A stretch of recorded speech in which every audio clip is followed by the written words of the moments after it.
Meet David. From the street, his life looks like the picture of modern success: the glowing house, late model car, and quiet cul-de-sac. But step inside at 2 a.m. and you find a different reality. He's wide awake, staring at his banking app, completely alone. There are no sports cars or luxury vacations on this screen.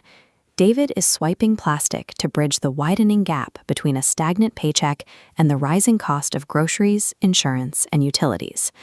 This suburban success is currently supported by a growing mountain of revolving credit, a weight that David carries into every single night. Sitting in the dark, David feels a deep personal shame, but the data reveals he is living the most common experience in the country. This chart tracks the scale of the crisis. American consumer debt has climbed steadily for years, but by 2026, it spikes aggressively, breaching the $1 trillion mark. Decades ago, banks marketed these cards as tools of modern convenience. Today, they function as a mandatory requirement for middle-class survival. This widespread insolvency is the predictable result of an engineered financial environment. Falling into this trap has very little to do with a lack of personal discipline. The modern transaction is built around frictionless spending. One-tap mobile payments, cashback point systems, and gamified reward tiers are integrated into every single checkout screen. These mechanics hack our biology, severing the psychological pain that humans naturally feel when parting with physical cash. You experience a dopamine hit for earning a point, while the reality of the accumulating balance remains hidden until the statement arrives. Average consumers are fighting a silent psychological war against billion-dollar financial engineering firms, and the math is not on their side. The psychology gets you to swipe your card, but the mathematics of the monthly statement ensure you never leave. This diagram shows a standard principal balance.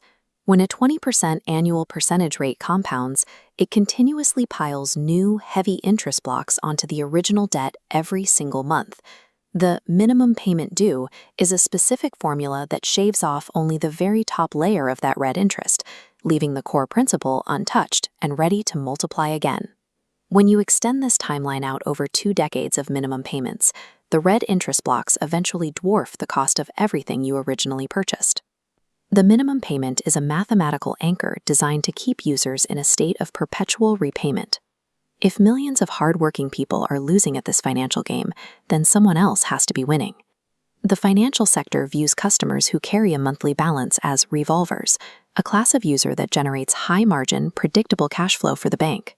The billions of dollars generated by compounding 20% interest provide the primary revenue stream for modern consumer banking. The daily financial struggle of the American middle class has been successfully productized into a trillion-dollar corporate engine. Pulling back from the math reveals the long-term scar this leaves on society. Every dollar siphoned off to service high-interest debt is stripped from retirement accounts, from college funds and down payments. The gas is burned and the original purchases vanish, but the debt remains as a permanent parasitic drain on the household.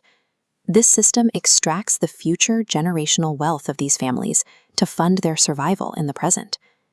Back in the dark, the psychological toll weighs heavily on David and on millions of others sitting in rooms just like his.